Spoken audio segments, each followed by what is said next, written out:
Stabilized scapula, horizontal abduction, NMR, level 5.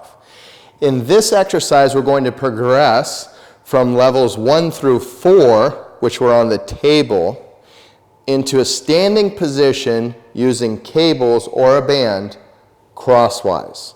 Let me show you what I mean. Crosswise, so we're going to take the client's right shoulder cable, okay, the way she's facing is the right side, and place into the left hand. That ball on the cable will work as a stopper to keep her hand from sliding further down the cable, and she'll hold the cable.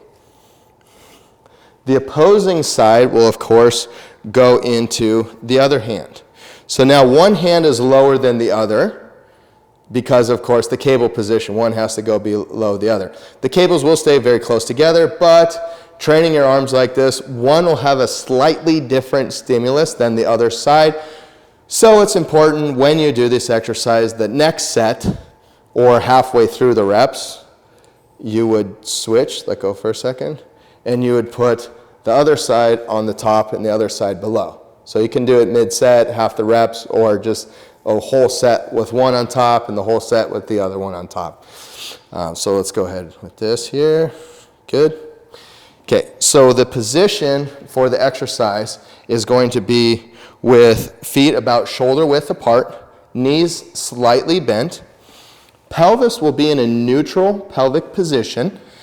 It's going to be important that the anterior rib cage stays pulled down, because there's very likely that when we start working the scapular and posterior deltoid motions and actions, that we can go into thoracolumbar hyperextension, which we don't want to do. We don't want to extend here. So to make sure that doesn't happen, we're going to pull down with the anterior rib cage when you go to load, okay?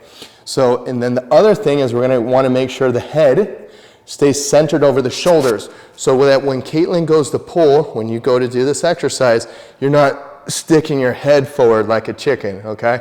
You want to keep your head directly over the shoulders. Here's the steps for the exercise.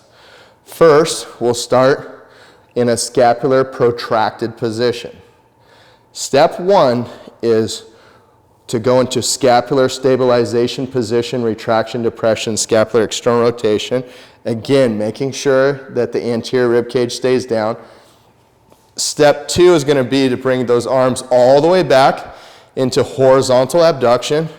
Again, making sure that the anterior rib cage stays pulled down. Scapular all the way depressed and retracted. Step 3 is to return the arms while keeping the scapula fully into scapular stabilization position. Step 4 is to then reach forward.